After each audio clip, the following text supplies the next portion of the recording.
Je n'aurais jamais cru que ma propre fille serait celle qui me jetterait dehors. Je m'appelle Marie-Laurent, et jusqu'à il y a quelques mois, je croyais que la famille était le seul lien que rien ne pouvait briser. J'ai vécu pour cette croyance, je l'ai nourrie, protégée, sacrifiée. Chaque franc gagné, chaque nuit sans sommeil, c'était pour mon mari Henri et notre fille Élise.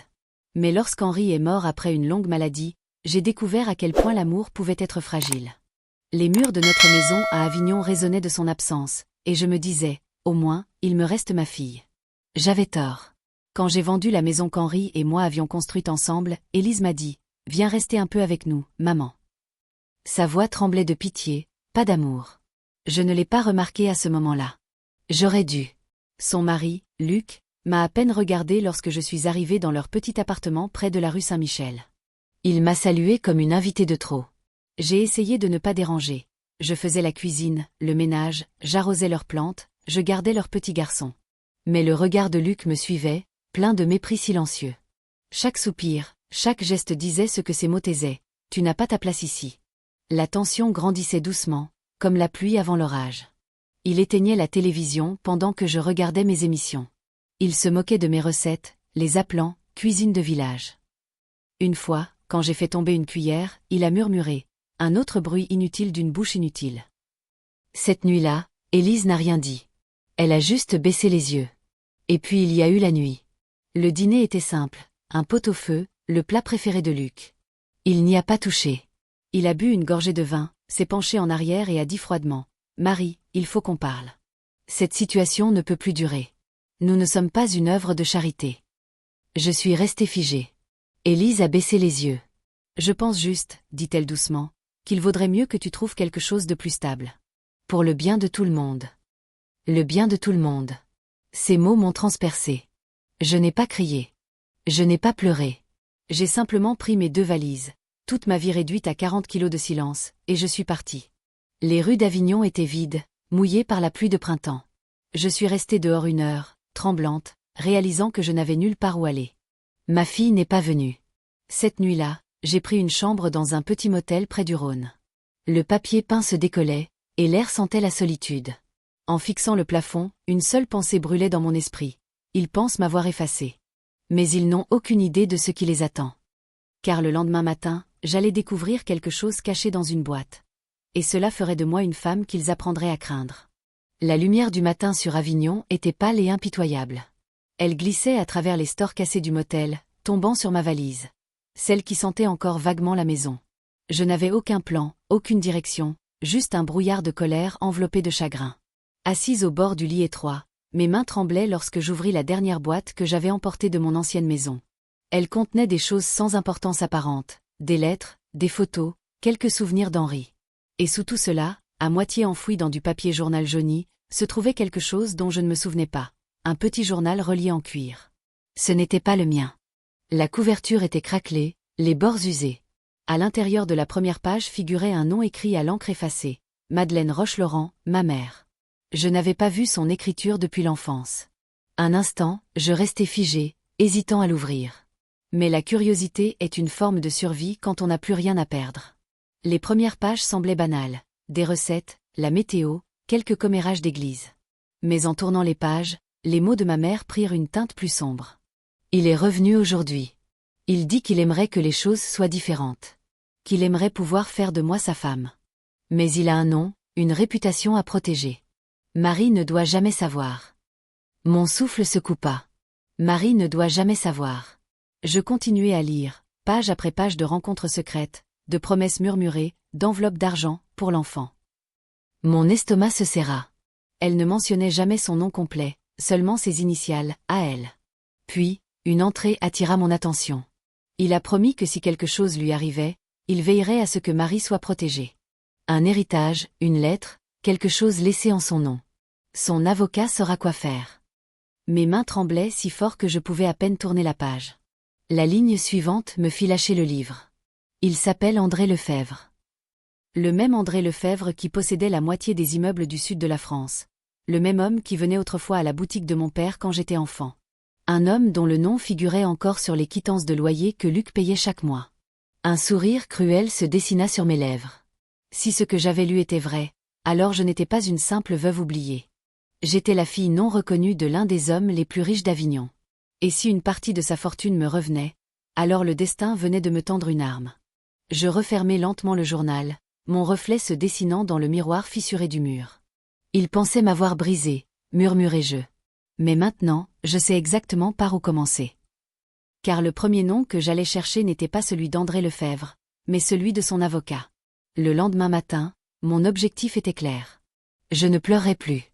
Je ne supplierai plus pour un amour déjà mort.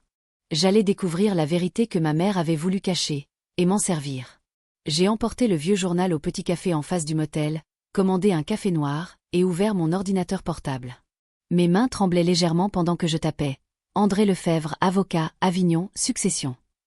Plusieurs noms sont apparus, la plupart oubliés depuis longtemps, mais un a attiré mon attention, Jean-Claude Morel, notaire à la retraite à Marseille.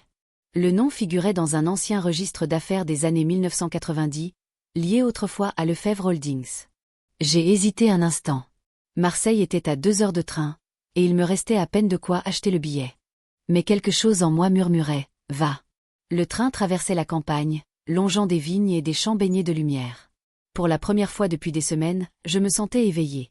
Pas pleine d'espoir, mais vigilante, comme une soldate aiguisant son arme avant la bataille.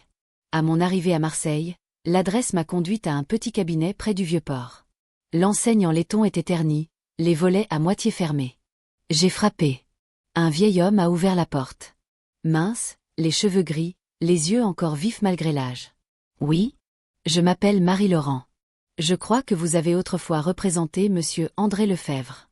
À ces mots, son expression changea, à peine, mais je le vis. Il me scruta comme s'il pesait la valeur de chaque syllabe. Et qu'est-ce qui vous fait croire cela, madame Laurent? Je lui tendis le journal en cuir. Ses doigts effleurèrent le nom Madeleine Roche-Laurent, et, l'espace d'un instant, un éclat de reconnaissance traversa son regard. Entrez, dit-il doucement. Le bureau sentait le papier et la poussière. Des dossiers s'empilaient dans un désordre méticuleux, et une photo encadrée de Lefebvre ornait le mur. Je savais que cela referait surface un jour, murmura-t-il. André parlait souvent de « choses inachevées ». Mon cœur battait plus vite. Il a laissé quelque chose, n'est-ce pas? Morel hocha lentement la tête, puis ouvrit un tiroir verrouillé. Il en sortit une enveloppe jaunie, scellée de cire. J'avais pour instruction de la remettre à une femme nommée Marie-Laurent si jamais elle venait poser des questions. Je retins mon souffle en la prenant. Le nom de ma mère était écrit de la main d'André, fine, appliquée. Je passai mon pouce sur le sceau sans l'ouvrir. Pas encore. Je voulais savourer ce moment, cette frontière fragile entre ce que j'étais et ce que j'allais devenir. La voix de Morel rompit le silence. Faites attention, madame Laurent. Un héritage n'est pas toujours une bénédiction. Parfois, c'est une étincelle dans l'herbe sèche. Je souris légèrement. Tant mieux. J'attends depuis longtemps que quelque chose prenne feu. Car en ouvrant cette lettre plus tard ce soir-là, j'allais découvrir qu'André Lefebvre ne m'avait pas seulement laissé de l'argent, il m'avait laissé du pouvoir. Cette nuit-là, la chambre du motel me parut plus étroite que jamais. La pluie murmurait contre la vitre, régulière et froide. J'étais assise sur le lit, fixant l'enveloppe que m'avait remise Jean-Claude Morel. Le seau de cire, rouge sombre et intact, ressemblait à un battement de cœur imprimé sur le papier. Un instant, j'hésitais. Une partie de moi redoutait ce que j'allais découvrir. L'autre, celle que Luc avait humiliée, celle qu'Élise avait trahie, réclamait la vérité comme on réclame la vengeance. Je brisai le seau. À l'intérieur se trouvait une lettre, écrite d'une main élégante et appliquée. Je la reconnus aussitôt. Je l'avais déjà vue, autrefois, sur un vieux contrat qu'Henri m'avait montré. À ma fille, Marie, commençait-elle. Mes mains tremblaient. Si tu lis ceci, c'est que la vérité t'est parvenue malgré ma lâcheté. Je n'ai pas pu te reconnaître de mon vivant. J'étais lié par le devoir, la peur, un nom de famille bâti sur les apparences plutôt que sur l'amour. Mais sache une chose, tu es à moi. Et je n'ai jamais passé un seul jour sans penser à toi et à ta mère. Des larmes montèrent, mais ne coulèrent pas. Les mots suivants m'immobilisèrent. J'ai veillé à ce qu'une partie de mes avoirs personnels, hors de la succession Lefebvre, te revienne. Tu trouveras ci-joint les documents d'accès aux comptes et aux parts enregistrés sous le nom de Roche Holdings. Ce n'est pas grand-chose comparé à ce que tu mérites, mais cela te donnera la liberté. Et peut-être, le pouvoir. En bas, sa signature, André Lefebvre, l'homme dont le nom m'avait condamné au silence toute ma vie. Il y avait aussi un deuxième feuillet, des relevés bancaires, des titres de propriété et un code d'accès. Le montant total me coupa le souffle. Je n'étais pas encore riche, mais j'avais assez pour recommencer. Assez pour construire. Et peut-être assez pour riposter. Je passai le reste de la nuit à relire la lettre jusqu'à ce que l'encre se brouille. Toutes ces années d'obéissance, de silence, d'humiliation, étaient terminées. Luc m'avait appelé « bouche de trop ». Élise avait choisi le confort plutôt que la compassion. À présent, j'avais les moyens de leur prouver que la bouche qu'ils disaient « inutile » pouvait mordre. Quand la première lueur de l'aube entra dans la pièce, je repliai soigneusement la lettre, la remis dans l'enveloppe et murmurai « Merci, André. Tu m'as donné ton sang. Maintenant, je vais m'en servir. » Car la première chose que j'allais acheter avec l'héritage d'André Lefebvre, ce serait leur maison. 2 semaines après avoir reçu la lettre d'André Lefebvre, je suis retournée à Avignon. Mais pas comme la femme qui était partie sous la pluie. Cette version de moi, timide, indésirable, effacée, n'existait plus. Celle qui descendait du train portait en elle quelque chose de plus froid, une intention. J'ai loué un petit appartement près des vieux remparts de la ville, simple mais calme. Depuis ma fenêtre, je pouvais presque apercevoir l'immeuble où vivaient Élise et Luc. Je ne m'en suis pas approchée. Pas encore. Je voulais observer d'abord, comprendre leur petit monde de l'extérieur. Les jours devinrent des semaines. Chaque soir, je passais devant leur rue, feignant d'être une simple passante. Parfois, j'apercevais Élise à travers les rideaux, sa silhouette penchée sur la table, son fils jouant à ses pieds. La voix de Luc, sèche et impatiente, résonnait par les fenêtres ouvertes. Même de loin, sa présence empoisonnait l'air. J'ai commencé à rechercher le propriétaire de l'immeuble. Cela m'a pris du temps et de la patience, mais j'ai fini par le trouver. Un groupe immobilier en difficulté financière, cherchant à vendre discrètement plusieurs petits bâtiments. Parmi eux, le leur. Le destin, ou peut-être la justice, m'offrait une invitation. J'ai rappelé Jean-Claude Morel. Quand il entendit mon projet, il ne parut même pas surpris. « Vous avez donc pris votre décision, dit-il. »« Je n'achète pas une maison, monsieur Morel, répondis-je. J'achète le silence. » Il s'occupa des formalités par l'intermédiaire d'une nouvelle société que je créai sous un nom discret. RL Investissement, Roche-Laurent. C'était élégant, anonyme et introuvable. 3 semaines plus tard, l'achat était conclu. Ainsi, je possédais désormais l'immeuble même où il m'avait jeté dehors. Quand les documents officiels arrivèrent, je les tins entre mes mains comme une arme. Je crus presque entendre la voix moqueuse de Luc, « bouche de trop ». Et pour la première fois, elle ne me blessa pas. Elle me fit sourire. Mais je ne comptais pas précipiter ma vengeance. Pas encore. Une tempête ne frappe jamais sans tonnerre d'abord. J'ai donc demandé à Morel de préparer de nouveaux contrats, des révisions de loyer, des avis d'inspection. Tout paraissait normal, professionnel, sans émotion. Puis, j'ai écrit une seule note sur un morceau de papier que j'ai épinglé au mur au-dessus de mon bureau. Ils ne sauront même pas qui les a détruits. Je me suis adossée à ma chaise, buvant mon café, regardant la pluie recommencer à tomber derrière la vitre. La même pluie qui m'avait jadis recouverte lorsque j'étais seule. À présent, elle tomberait sur eux. Car la prochaine lettre que Luc recevrait ne viendrait pas de son propriétaire. Elle viendrait de moi. 1 mois après l'achat, le plan était prêt. Chaque document, chaque signature, chaque clause avait été placée avec soin, comme les pièces d'un échiquier. Et maintenant, il était temps de bouger la première. Les locataires du 14 rue Saint-Michel reçurent une lettre polie et imprimée. Elle provenait de RL Investissement, le nouveau propriétaire de l'immeuble. À l'intérieur, un simple message. En raison de la révision des coûts d'entretien et de taxes, votre loyer sera ajusté à partir du prochain trimestre. Veuillez consulter l'avis et les nouveaux termes du contrat ci-joint. La plupart des locataires allaient soupirer, se plaindre, puis payer. Mais pour Luc et Élise, ce serait différent. Leur loyer avait doublé. J'ai posté les lettres un matin gris, l'air chargé de brouillard. En glissant l'enveloppe portant leur adresse dans la boîte, j'ai senti mon pouls se stabiliser, non pas rapide, mais calme, comme le silence avant le tonnerre. Le soir même, je suis repassée devant leur immeuble. À travers les fenêtres, je vis Luc faire les 100 pas, agitant une feuille de papier. Élise, assise sur le canapé, le visage pâle, les mains sur la bouche. Je n'avais pas besoin d'entendre les mots pour reconnaître le rythme de cette dispute. Je l'avais déjà vécu. Luc frappa violemment quelque chose sur la table. Je vis l'ombre de sa main se lever, brusque, menaçante, et Élise sursauta. Mon cœur se serra, non pas de pitié, mais de reconnaissance. Il perdait enfin le contrôle. Je tournai les talons et continuai à marcher. Mes pas résonnaient doucement dans la ruelle étroite, la pluie recommençant à tomber. Avignon sentait la pierre mouillée et la satisfaction tranquille. De retour chez moi, j'ouvris mon journal. La lettre d'André soigneusement glissée à l'intérieur. Et j'écrivis 3 mots sur une page blanche. Phase 1 terminée. Puis je me fis du thé et restai à la fenêtre, observant la lumière de leur appartement s'éteindre peu à peu. Quelque part là-bas, Luc criait à propos d'argent, de propriétaires injustes, du destin. Il ignorait que ce propriétaire était la femme qu'il avait jetée dehors comme une ombre. Je souris pour moi-même. La vengeance n'a pas besoin de rugir, elle peut murmurer. Je fermai les rideaux, murmurant dans la nuit, c'est eux qui ont commencé. Je ne fais que terminer. Car le prochain coup à leur porte ne viendrait pas du facteur, mais de l'inspecteur immobilier que j'avais engagé. Un coup d'inspecteur, c'est une chose ordinaire, routinière, administrative, facile à écarter. C'était le but. J'ai engagé un expert sous un nom générique et je l'ai bien payé pour qu'il soit méticuleux. Il est arrivé avec un clipboard, un appareil photo et le calme officieux qui rend les gens minuscules. Le rapport de cet homme serait le levier, sa présence, le point de pression. Le matin où il est venu, je l'observais depuis un café en face, les mains autour d'une tasse. Luc était parti travailler, déjà tendu. Élise se dirigea vers la porte, les cheveux noués négligemment. Ils n'ont pas tout de suite vu le consultant dans le hall, clipboard sous le bras, lisant comme n'importe quel locataire. Puis l'inspection a commencé. Il a commencé par la cave, tuyaux, chaudière, chauffage. Il a contrôlé les compteurs, sondé les radiateurs, ouvert des tableaux électriques comme s'il interrogeait chaque fil. À l'étage, il a traversé les appartements à la manière d'un chirurgien.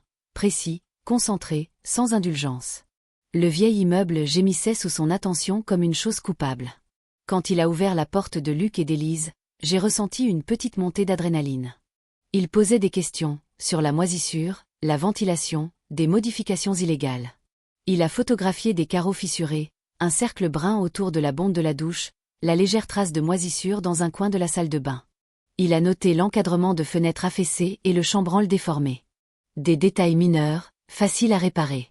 Mais les délais et les normes de sécurité métamorphosaient ces petits défauts en obligations. Luc a crié et a protesté. Il n'y a rien, a-t-il dit, plus fort que nécessaire. L'inspecteur a consigné la conversation, le visage impassible, la voix sèche. Élise se tenait à côté de lui, les doigts crispés autour de la anse de son sac. Je l'ai vu s'affaisser quand il a expliqué le calendrier. 30 jours pour se conformer, sinon amende et procédure d'expulsion possible si les réparations n'étaient pas effectuées. L'inspecteur a laissé une copie de ses notes sur la porte après avoir accroché l'avis rouge obligatoire. Le type d'avis qui serre l'estomac. Les locataires ont reçu l'après-midi même la lettre officielle résumant les infractions et les remèdes requis. Luc l'a lu et a blêmi. Il a porté les mains à la tête comme si le papier avait du poids. Pendant un instant, j'ai reconnu le même regard qu'Henri affichait ces derniers jours à l'hôpital, la capitulation qui accompagne la perte de contrôle. Cette nuit-là, Élise m'a appelé 2 fois et a laissé de courts messages tremblants demandant des conseils. Je n'ai pas répondu. Je suis restée assise, la lettre d'André sur les genoux, ressentant un courant nouveau. Ça marchait.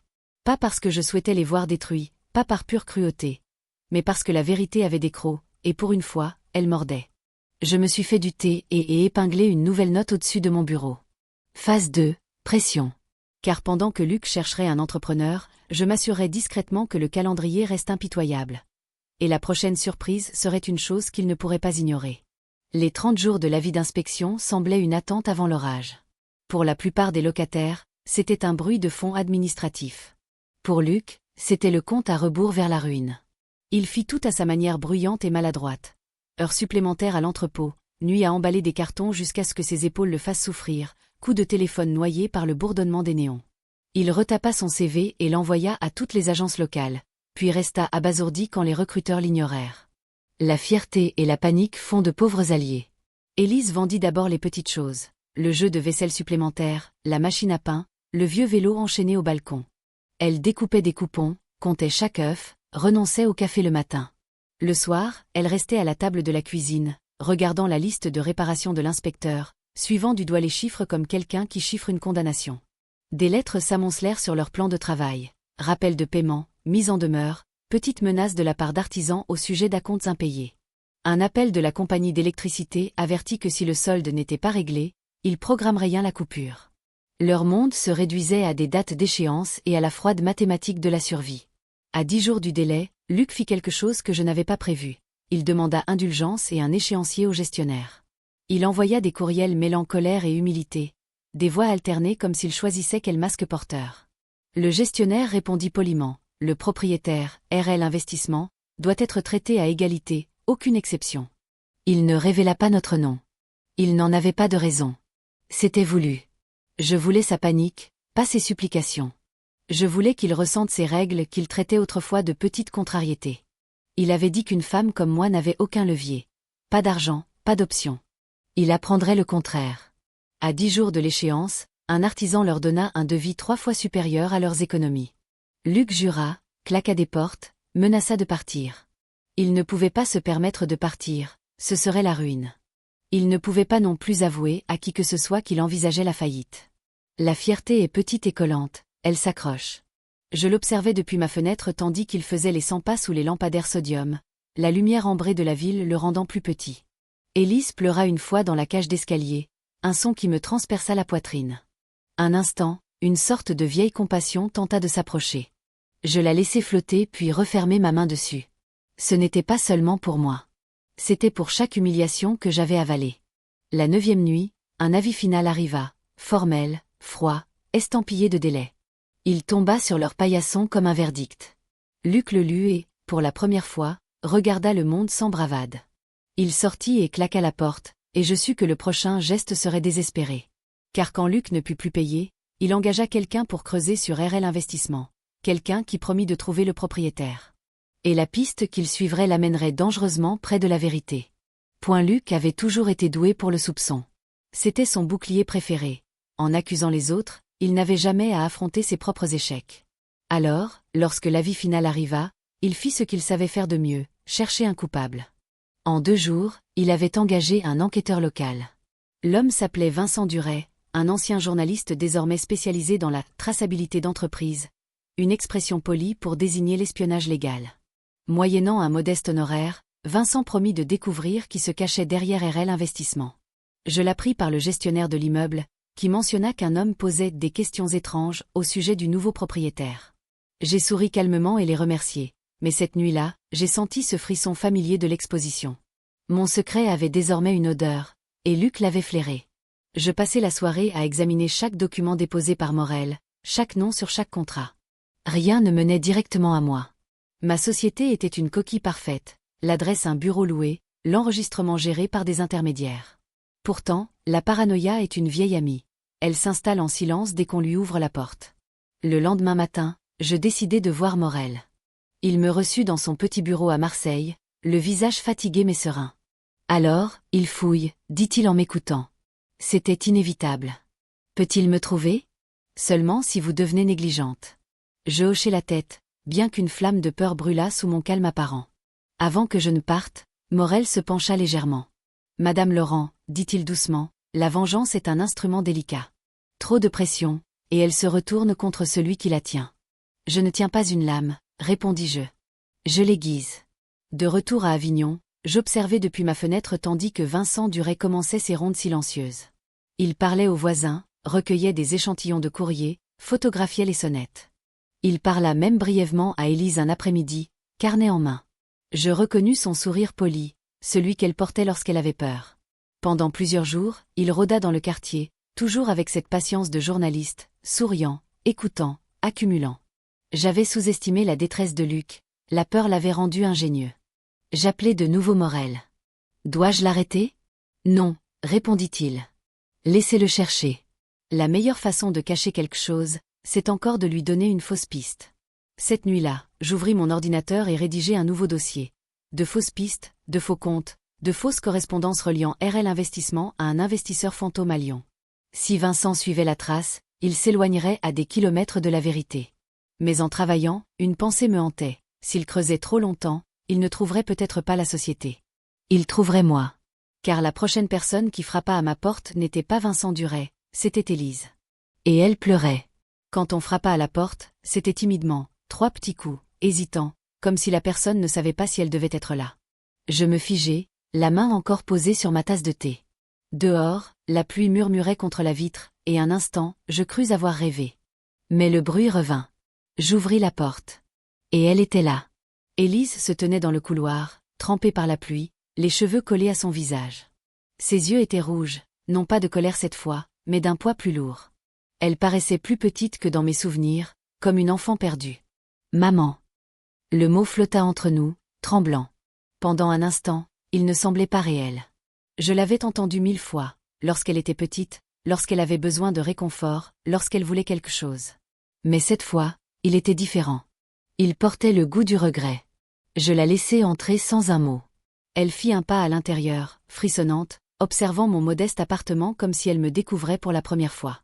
Je ne savais pas où aller, murmura-t-elle. Luc, il perd tout. Il en veut à tout le monde sauf à lui-même. Il crie, il casse des choses. Elle s'interrompit, la voix brisée, il me fait peur, maman. Sa confession toucha quelque chose de profond, un endroit que je croyais scellé à jamais. Je lui servis du thé, laissant le silence emplir la pièce.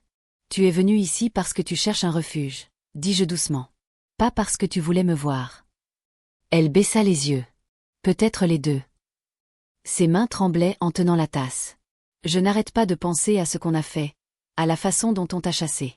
J'étais si stupide, si effrayée de le perdre. Et maintenant? Des larmes roulèrent sur ses joues. J'eus envie de la prendre dans mes bras, mais je ne le fis pas. Je la regardai pleurer en silence, comme moi jadis, dans cette même ville, quand je n'avais nulle part où aller. Cet endroit, dit-elle en regardant autour d'elle, il est paisible. Comment l'as-tu trouvé? Je souris légèrement. J'ai appris quelque chose sur le fait de recommencer. Elle hocha la tête, sans comprendre le double sens. Pour la première fois depuis des années, nous étions assises ensemble, mère et fille, mais séparées par un océan de secrets. Lorsqu'elle se leva pour partir, elle me serra fort, murmurant « Je ne sais pas ce qui va arriver, maman. Mais je suis désolée. » Je ne répondis pas. Mes yeux la suivirent jusqu'à la porte. Car dès qu'elle partit, je compris que les murs se refermaient. L'enquêteur de Luc allait bientôt faire le lien. Et lorsqu'il le ferait, tout s'effondrerait. 3 jours passèrent après la visite d'Élise. J'essayais de me convaincre que ces larmes signifiaient quelque chose. Que peut-être, au fond d'elle, elle restait ma fille malgré la peur et la fierté. Mais la vie n'offre jamais de seconde chance sans prix à payer. Le 4e soir, je reçus un message de Jean-Claude Morel. Nous avons un problème. Appelez-moi immédiatement. Je l'appelai. Sa voix était basse, pressante. Madame Laurent, dit-il, Vincent Duret a trouvé un fil. Il a retracé l'un des comptes intermédiaires que nous avions utilisés pour masquer RL Investissement. Cela mène à un office notarial à Lyon, un bureau lié à mon réseau. Mon pour ralenti, lourd, régulier. Sait-il que c'est moi? Pas encore, répondit Morel. Mais s'il continue à tirer, il le saura. Pour la première fois depuis le début, je ressentis quelque chose qui ressemblait à de la panique. Le jeu que j'avais si soigneusement bâti m'échappait peu à peu. Cette nuit-là, je ne dormis pas. Le bruit de la pluie contre la fenêtre me ramena à la nuit où j'avais quitté la maison d'Élise avec ma valise. Je m'étais juré de ne plus jamais me sentir impuissante. Et pourtant, j'étais là, à un souffle de l'exposition. Le lendemain après-midi, Luc savait. Il arriva à ma porte sans prévenir, les jointures frappant avec rage. J'ouvris lentement. Il se tenait là, trempé de sueur et de colère, les yeux rougis et fous. C'était toi, siffla-t-il. C'est toi qui as racheté l'immeuble. C'est toi qui as augmenté le loyer, envoyé les inspecteurs, détruit nos vies. Je ne répondis pas. Le silence est une arme plus tranchante que les mots. Tu crois que c'est de la vengeance? Cracha-t-il. Tu crois que ça te rend puissante? Tu es pathétique, Marie. Tu n'étais rien quand tu vivais chez nous, et tu n'es toujours rien maintenant. Juste une vieille femme qui joue à Dieu avec quelques papiers et une société fantôme. Ces mots ne me blessèrent pas, ils confirmèrent simplement tout ce que je savais déjà de lui. Je fis un pas vers lui, le regard planté dans le sien. Tu devrais faire attention, Luc, dis-je calmement. Le dernier homme qui m'a sous-estimé m'a laissé son empire. Un instant, il eut l'air perdu. Puis la compréhension traversa son visage, André Lefebvre. La couleur quitta ses joues. Toi, murmura-t-il. Tu es ça, oui, répondis-je simplement. Et maintenant, tu vis sous mon toit. Il recula, muet. La vérité l'avait vidé plus profondément que n'importe quelle insulte. Je refermai la porte, le clic de la serrure résonnant comme un jugement final. Car le lendemain matin, l'histoire ne serait plus seulement entre nous. Quelqu'un avait parlé à la presse. Et avant la nuit, mon nom ne serait plus un secret. Au matin, Avignon murmurait mon nom. Tout commença par un titre dans le journal local. L'investisseur mystère derrière le rachat des immeubles révélé, une veuve d'Avignon, Marie Laurent. Sous le titre, une vieille photo de moi, prise à l'époque où Henri était encore en vie, me souriait comme un fantôme. L'article me dépeignait à la fois comme victime et coupable, une veuve trahie par sa famille, qui aurait bâti en silence un empire financier par vengeance. À midi, des journalistes s'étaient rassemblés devant mon immeuble. Les flashs crépitaient à travers la pluie tandis que je tirais les rideaux. Mon téléphone vibrait sans arrêt, des appels de reporters, d'anciens amis, de gens oubliés depuis longtemps. Même Élise essaya d'appeler. Je ne répondis pas. Jean-Claude Morel m'appela à son tour. « Vous êtes devenu une histoire, dit-il. »« Je l'ai toujours été, » répondis-je calmement. Il ne m'écoutait simplement pas avant. La nouvelle se répandit plus vite que je ne l'aurais cru. Les articles en ligne disséquaient chaque détail de ma vie. Mon mariage, la maladie d'Henri, même la vente de notre ancienne maison. Certains me louaient pour avoir déjoué un gendre cruel. D'autres me condamnaient comme froide, calculatrice, vindicative. Chacun avait son opinion, et aucun ne connaissait la vérité. Dans l'après-midi, une équipe de télévision attendait à l'entrée du 14 rue Saint-Michel. Luc jouait la victime, criant aux caméras que une femme avait détruit sa famille par rancune. Élise se tenait derrière lui, silencieuse, le regard vide. Je regardais la diffusion sur mon ordinateur, son image tremblant dans la lumière faible de mon appartement. Un instant, la culpabilité tenta de remonter, mais je la repoussai. Je ne les avais pas détruits. Ils avaient simplement bâti leur confort sur une bonté empruntée, persuadés qu'elle ne s'épuiserait jamais. Le soir, je marchais jusqu'au Rhône. La ville luisait sous les nuages orageux, les lampadaires se reflétant sur le pavé mouillé. Je restais là longtemps, pensant à André Lefebvre, à l'empire qu'il m'avait laissé, non seulement en richesse, mais en silence, en force. Le monde me voyait désormais comme une femme de pouvoir. Mais le pouvoir, je le compris, était bien plus solitaire que je ne l'avais imaginé. En retournant chez moi, une voiture noire était garée au coin de la rue. Le moteur tournait, les vitres teintées. Je ne distinguais pas le conducteur, mais je sentis son regard. Quelque chose me dit que ce n'était pas un journaliste. C'était autre chose, quelqu'un d'autre. Car cette nuit-là, j'allais découvrir la vérité. L'héritage d'André Lefebvre venait avec des ennemis, et l'un d'eux venait de me retrouver. La voiture resta garée pendant des heures. Au début, je pensais à un journaliste. Mais les journalistes ne laissent pas leur moteur tourner dans le silence. Ils ne restent pas immobiles après que les lampadaires se sont allumés. À minuit, je sortis sur le balcon. La pluie avait cessé, laissant la ville couverte d'une lumière argentée. La voiture était toujours là, au même endroit, moteur ronronnant faiblement. Je ressentis le même frisson que jadis dans le manoir d'André Lefebvre, quand le silence avait du poids. Je rentrai, feignant de ne rien voir. Je préparai du thé, m'assis et attendis. À minuit et demi, on frappa à la porte. 3 coulants, délibérés. Quand j'ouvris, un homme se tenait là, la cinquantaine, grand, son manteau sombre impeccablement sec malgré la pluie. Il n'avait pas de parapluie. Ses yeux étaient de ceux qui ont trop vu et rien oublié. « Madame Laurent, dit-il, la voix douce mais lourde de quelque chose qui n'était pas du respect. Je m'appelle Henri Vidal. J'ai travaillé pour André Lefebvre. » Le nom tomba comme une pierre. Je lui fis signe d'entrer, bien qu'un instinct me soufflât de ne pas le faire. Il entra silencieusement, observant la pièce comme s'il dressait un inventaire. « Vous lui ressemblez, dit-il. Les mêmes yeux. La même manière de cacher ce que vous ressentez. Que voulez-vous ? Demandai-je. Il esquissa un léger sourire. André a laissé des affaires inachevées. Pas seulement avec vous. Il y avait des accords. Des gens qui attendaient des paiements qui ne sont jamais venus. Du chantage ? Dis-je. Il ne répondit pas, mais son silence en disait long. Et pourquoi venir me voir maintenant ? Parce que votre nom est dans les journaux. Et parce qu'à l'instant où les gens ont compris que la fortune cachée d'André vous revenait, ils ont commencé à se souvenir de vieilles dettes. Il se pencha. Des dettes que des hommes dangereux s'attendent encore à voir réglées. Je sentis mon cœur battre dans ma gorge. Vous me menacez. Il secoua lentement la tête. Pas encore. Je vous avertis. André se protégeait par l'argent et le secret. Vous, Madame Laurent, vous n'avez ni l'un ni l'autre. Il me tendit un papier plié. À l'intérieur, 2 mots, griffonnés d'une encre nerveuse et hâtive. Ils savent. Quand je relevai les yeux, Henri Vidal avait disparu. La porte était ouverte, l'air de la nuit froid et silencieux. Je la refermai lentement, la note tremblant dans ma main. Pour la première fois, je compris que l'héritage que je voyais comme une justice pouvait être autre chose. Une porte qu'André n'avait jamais voulu qu'on ouvre. Car avant le lever du soleil, j'allais apprendre exactement qui étaient ces îles. Et ce qu'il voulait n'était pas de l'argent. Je ne dormis pas cette nuit-là. Le mot « ils savent » reposait sur la table comme un battement de cœur que je ne pouvais pas faire taire. Chaque fois que je fermais les yeux, je revoyais le visage d'Henri Vidal et ce regard. Non pas celui d'un étranger, mais d'un homme porteur d'affaires inachevées. À l'aube, je pris une décision. Il me fallait des réponses.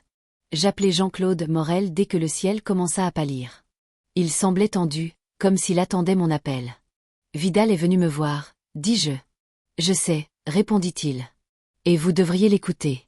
Ce n'est pas un homme qui menace en vain. Qui sont-ils? Un silence. Puis, doucement, André n'était pas seulement un homme d'affaires, Marie.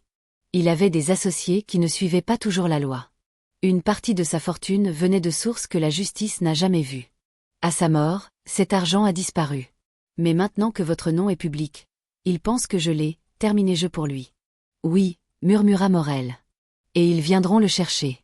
Ces mots me frappèrent plus fort que je ne l'aurais cru. J'étais prête à affronter l'humiliation, la vengeance, même l'exposition, mais pas cela. Pas les fantômes laissés par André. À midi, je reçus une lettre glissée sous ma porte. Aucune adresse. À l'intérieur, une seule photographie, moi, debout près du Rhône 2 nuits plus tôt. Au verso, quelqu'un avait écrit. Nous reprendrons contact bientôt. L'écriture n'était pas celle de Vidal. Je sentis les murs se resserrer. La ville autrefois familière me semblait désormais un décor construit pour un autre jeu. Je préparai un petit sac, documents, argent liquide, la lettre d'André, et rappelai Morel. Je quitte Avignon, dis-je. Non, prévint-il. Si vous disparaissez, ils vous traqueront. Si vous restez, au moins je peux vous protéger.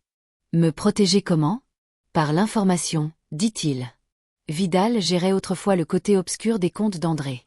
Il est peut-être le seul à encore avoir la clé de ce réseau. S'il est venu vous voir, c'est que quelqu'un l'Y a contraint. Je restai muette. Pour la première fois, je compris que Vidal n'était peut-être pas mon ennemi, mais un messager coincé entre deux mondes. La pluie reprit, tapotant doucement la vitre. Les rues dehors brillaient comme du verre mouillé. Je fixai la photo sur la table et murmurai. Alors je les trouverai avant qu'ils ne me trouvent. Car le lendemain soir, je serai à Marseille, suivant une piste qu'André Lefebvre avait enfouie des décennies plus tôt. Une piste qui révélerait la plus sombre vérité sur ma propre famille. Le train pour Marseille était presque vide. La ville défilait derrière la vitre, emportant avec elle les derniers fragments de la vie que j'avais connue à Avignon. Chaque tour de roue ressemblait à un battement de cœur m'attirant plus profondément dans l'ombre d'André. J'arrivai juste avant la tombée du jour. L'air sentait le sel et l'huile, et les lumières du port clignotaient comme des étoiles mourantes. Je pris une chambre dans un petit hôtel près du vieux port, rien de luxueux, juste un endroit pour disparaître. Jean-Claude m'avait envoyé un dernier message avant mon départ. Si vous voulez trouver l'origine de l'argent, commencez par la rue des Catalans. Demandez Renard. Renard. Le nom ne me disait rien, mais la manière dont il l'avait écrit, un seul mot, sans explication, suffisait. Ce n'était pas un conseil. C'était un avertissement. La nuit tombée, je marchai jusqu'à la rue des Catalans. La rue étroite était calme, bordée de volets décolorés et de lampadaires faiblissants. À l'angle d'un café, un homme était assis seul, une cigarette entre les doigts. Son costume était cher mais usé, son visage fatigué mais perçant. « Renard ?» demandai-je. Il leva les yeux lentement. « Ça dépend de qui demande. »« Je m'appelle Marie-Laurent. André Lefebvre m'a laissé quelque chose qui ne m'appartient pas. » Il eut un sourire sans chaleur. Tout ce qu'André possédait appartenait d'abord à quelqu'un d'autre. Nous nous assîmes. Il servit 2 verres de vin sans poser de questions. « Savez-vous ce qu'André faisait vraiment avant de vous rencontrer ?» demanda-t-il. Je croyais savoir. Il était courtier, pas seulement en affaires, mais en homme. Information, dette, silence. Il a bâti son empire sur des secrets, et certains n'auraient jamais dû lui survivre. Mon ventre se noie. Et maintenant, il pense que j'ai hérité de ses secrets.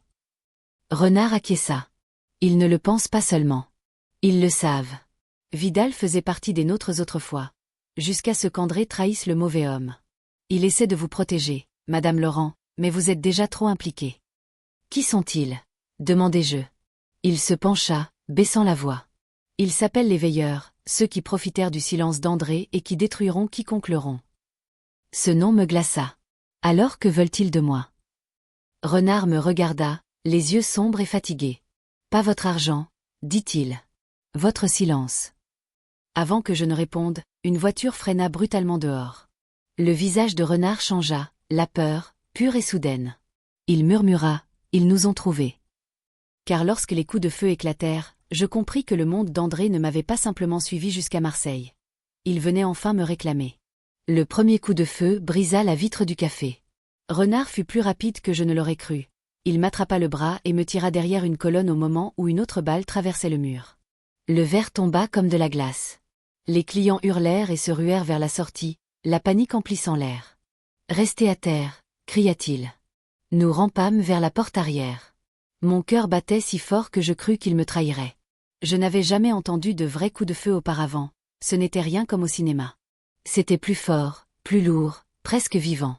Renard défonça la sortie arrière, et nous débouchâmes dans une ruelle glissante de pluie. Le crissement des pneus résonna derrière nous. 2 hommes en manteau sombre surgirent de l'ombre, armes levées. Renard tira le premier. Le claquement de son pistolet résonna dans la ruelle étroite. L'un des hommes s'effondra, l'autre se jeta derrière une benne et riposta. Des étincelles jaillirent quand les balles frappèrent le métal. « Courez !» cria Renard. Je courus. Mes chaussures glissaient sur les pavés mouillés, ma respiration brûlait ma poitrine. Je me retournai une fois. Renard tirait encore, me couvrant, jusqu'à ce qu'une balle le touche à l'épaule. Il tomba à genoux, me fit signe de fuir et hurla quelque chose que je ne pus entendre à travers le fracas. Je continuai à courir. La ruelle débouchait sur une grande avenue où le trafic grondait et où les néons brillaient à travers la bruine. Je me mêlai à la foule, le cœur affolé, avant de m'engouffrer dans une petite rue et de m'effondrer contre un mur. Mes mains tremblaient si fort que je faillis lâcher mon téléphone. J'appelai Jean-Claude. Ils m'ont retrouvé. Altégeux. Je sais, répondit-il d'une voix sombre. Les hommes de Renard ont signalé l'attaque. Écoutez-moi bien, Marie, ne retournez pas à l'hôtel. Ils vous pisteront. J'ai prévu un endroit sur près du Vieux-Port. Renard est blessé, dis-je. Un silence. Puis, doucement, s'il est vivant, il vous retrouvera. Mais sinon, quelqu'un d'autre le fera. Ces mots me glacèrent. Je glissai à travers le labyrinthe des ruelles, avançant comme un fantôme sous la pluie. Je ne savais plus en qui avoir confiance. Chaque ombre semblait une menace, chaque murmure portait mon nom.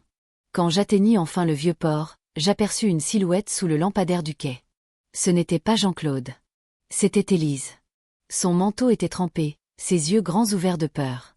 Elle s'avança et murmura « Maman, ils viennent pour nous deux. » Car à cet instant, je compris que le cauchemar que j'avais déclenché ne m'avait pas seulement trouvé, il avait trouvé ma fille aussi.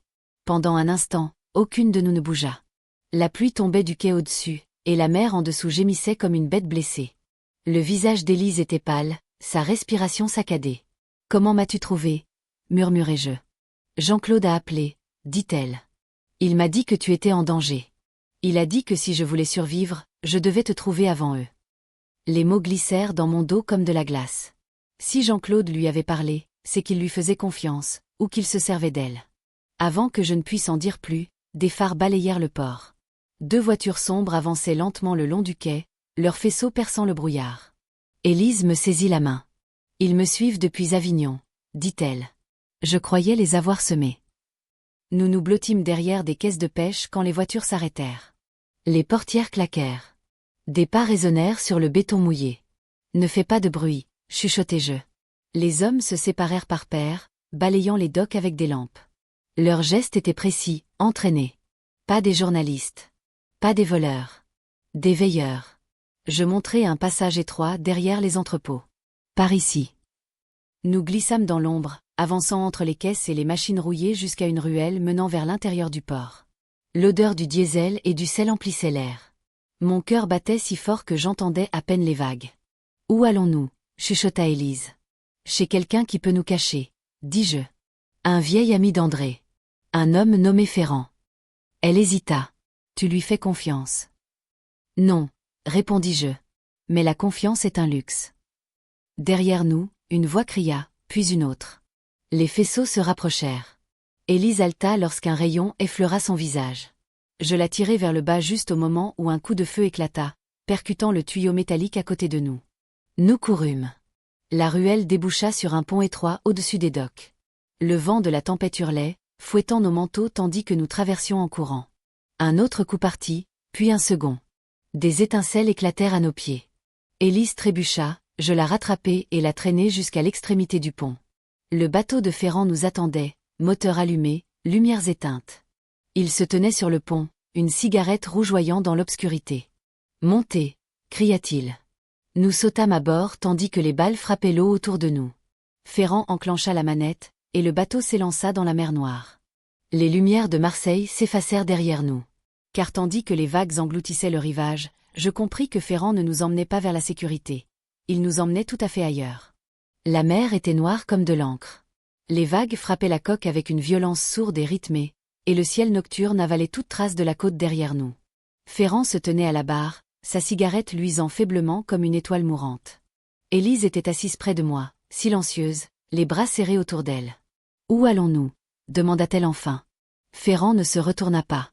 Quelque part en sécurité. Son ton était calme, trop calme. J'avais déjà entendu cette voix, des années auparavant, quand des hommes comme André promettaient la sécurité et offraient le silence à la place. Je m'approchai. En sécurité contre qui, Ferrand? Les veilleurs? Ou contre moi? Il ne répondit pas. Le moteur grondait faiblement sous le bruit des vagues. Puis il dit doucement, « Vous croyez comprendre le monde d'André, Marie. Vous vous trompez. L'homme que vous aimiez ne bâtissait pas seulement des empires, il construisait des murs. Chaque secret avait sa serrure. Et quelqu'un devait garder la clé. Et c'était vous, demandai-je. Il me regarda alors, des yeux vifs, brillants d'un mélange de culpabilité et de fierté. Autrefois. Jusqu'à sa mort. Ensuite, la clé a disparu. Et maintenant, il croit que c'est vous qui la détenez. À côté de moi, Élise murmura, « Une clé? Quelle clé ?» Ferrand esquissa un sourire. Pas une clé que l'on touche. Un code. Des noms. Des comptes. Le registre qu'André utilisait pour garder ses ennemis sous contrôle. Celui qui le possède détient tout. Je retins mon souffle. André ne m'a jamais laissé quelque chose comme ça. Les yeux de Ferrand se plissèrent. Vraiment. Il sortit de sa poche un morceau de papier plié et le jeta sur la table entre nous. L'air salé le fit frissonner. Je reconnus immédiatement l'écriture d'André, précise, penchée, familière. Si elle te retrouve, protège-la. Mais si elle révèle le passé, achève ce que je n'ai pas pu. Je sentis le monde vaciller. C'est un mensonge. L'expression de Ferrand ne changea pas. Vous croyez que je voulais ça? J'ai été loyal envers lui. Mais vous êtes devenu son obsession. Il vous a laissé l'héritage, pas le pouvoir. Et c'est ce qui vous rend dangereuse. La voix d'Élise trembla. Vous voulez dire que vous êtes l'un d'eux? Ferrand exhala lentement la fumée. Pas l'un d'eux, mademoiselle. Mais assez proche pour être traqué des deux côtés. Il tourna brusquement la barre. Devant, une faible lumière perçait à travers le brouillard, une île, petite, isolée, surmontée d'une structure en ruine. Ferrand dit doucement, « Bienvenue là où tout a commencé. » Car à mesure que le bateau approchait de l'île, je compris que Ferrand ne nous avait pas sauvés. Il nous livrait au berceau des veilleurs. Le bateau fendait le brouillard comme un couteau dans du tissu. Plus nous approchions, plus l'île se dessinait clairement, une silhouette déchiquetée de pierres et de ruines surgissant de l'eau sombre. Pas de lumière, pas de mouvement. Seulement l'écho des vagues frappant la rive. Ferrand ralentit le moteur à l'approche d'un petit quai. « Nous y sommes », dit-il doucement. Élise frissonna à côté de moi. « Quel est cet endroit ?» Ferrand ne répondit pas tout de suite. Il alluma une autre cigarette, la flamme éclairant brièvement les rides profondes de son visage. Il servait autrefois de base militaire, puis de prison, et enfin, de quelque chose de bien pire. Nous descendîmes sur le quai. Le vent sentait le sel et la rouille, et au loin, une structure de pierre se dressait, à moitié effondrée, mais toujours imposante. « Que s'est-il passé ici ?» demandai-je. La voix de Ferrand était basse. André a acheté cette île il y a 30 ans. Officiellement, c'était pour la recherche. En réalité, elle est devenue un coffre-fort, un lieu où il conservait des informations sur ses associés, ses ennemis et ses clients. Chaque transaction, chaque trahison, chaque crime lié aux veilleurs est caché ici. Élise me regarda, horrifiée. « Tu veux dire qu'ils protègent tout ça ?» Non, dit Ferrand. Ils se protègent eux-mêmes. Cette île est à la fois leur secret et leur malédiction. En approchant du vieux bâtiment, les portes métalliques gémirent sous la poussée de Ferrand. À l'intérieur, l'air était humide et froid. Des étagères couvraient les murs, remplies de boîtes, de registres et de bobines de films. La poussière flottait comme un brouillard de fantômes. Je marchais entre les rayons, effleurant du bout des doigts les noms inscrits sur les boîtes, ministres, banquiers, hommes d'affaires. Chaque nom représentait le pouvoir. Chaque boîte, une arme. Au centre de la pièce se trouvait un bureau. Dessus, une mallette métallique verrouillée. Ferrand posa la main dessus. C'est ce qu'ils veulent. Il se tourna vers moi, le regard indéchiffrable. Et c'est ce qu'André voulait que vous trouviez. Mon cœur battait fort. Qu'y a-t-il à l'intérieur? Ferrand hésita, puis sortit une petite clé en laiton de sa poche. Ouvrez, et vous comprendrez tout, y compris pourquoi André vous a choisi. Je déverrouillai la mallette. À l'intérieur se trouvait une pile de documents, liés par un ruban noir. Au-dessus, une photographie, André Lefebvre, debout à côté d'une jeune femme, moi, prise des décennies plus tôt, quand je croyais encore en lui. Dessous, une autre photo, celle qui glaça mon sang. Élise, enfant, à côté d'un homme que je ne reconnus pas. Jusqu'à ce que je réalise que ce n'était pas Luc. C'était André.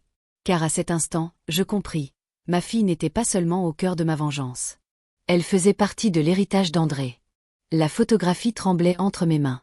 André Lefebvre se tenait près d'une petite fille, ma fille, et soudain, le passé que je croyais connaître se brisa comme du verre. Élise fixa l'image, les lèvres tremblantes. « Ce n'est pas possible, murmura-t-elle. Pourquoi aurais-tu cela? Ferrand détourna le regard. Parce qu'André a fait en sorte que vous ne sachiez jamais. Il a tout organisé, l'héritage, le mariage, même le silence. Ma voix n'était qu'un souffle. Tu es en train de dire qu'André est son père. Ferrand hocha lentement la tête. Biologiquement, oui. Mais pour tout le reste, elle est la vôtre. Vous l'avez élevée, protégée, et c'est ce qui vous rend dangereuse pour eux. Parce que vous aimez encore. Élise recula, secouant la tête. Non. Ce n'est pas vrai. Luc est mon père. Il a été choisi, différent. Choisi pour entretenir le mensonge. André avait besoin de quelqu'un de respectable, quelqu'un qui ne se demanderait jamais pourquoi l'argent continuait d'arriver. Les larmes brouillèrent ma vue. Ma vie, chaque perte, chaque trahison, n'avait été que l'architecture de l'empire d'un autre homme. Même mon amour pour ma fille figurait dans son registre. Je fis un pas vers Ferrand. Pourquoi nous avoir amenés ici? Pour achever ce qu'il a commencé? Il soupira. Non. Pour y mettre fin. Les secrets d'André sont du poison. Les veilleurs veulent les détruire, et s'ils n'y parviennent pas, ils brûleront le monde. Vous n'avez qu'un choix, Marie, partir et les laisser tout effacer, ou utiliser ce qu'il y a dans ce coffre pour les anéantir. Élise me regarda, les yeux emplis de peur et d'autre chose, l'espoir. Maman, s'il te plaît, ne deviens pas comme lui. La tempête dehors redoubla, le tonnerre résonnant sur la mer. Je posai la main sur la mallette métallique, sentant son froid poids. Pendant des années, j'ai voulu me venger, dis-je doucement. Maintenant, je veux juste la paix. Je me tournai vers Ferrand. Aide-moi à en finir. Avec tout ça. Il hésita, puis acquiesça. Ensemble, nous versons de l'essence sur les étagères, des décennies de corruption, d'avidité et de sang réduites à du papier et de l'encre. Quand j'allumai l'allumette, les flammes s'étendirent vite, dévorant les fantômes qu'André avait laissés derrière lui. Élise me prit la main tandis que le feu grondait. Pour la première fois, elle ne se dégagea pas. Dehors, le ciel commençait à s'éclaircir. La mer scintillait sous l'aube. Le passé était parti. Mais ses cendres connaîtraient toujours mon nom. Si cette histoire vous a touché, partagez-la. Car parfois le silence protège les coupables, mais la vérité, aussi douloureuse soit-elle, est la seule qui puisse nous libérer. #les veilleurs #histoire française #vengeance et rédemption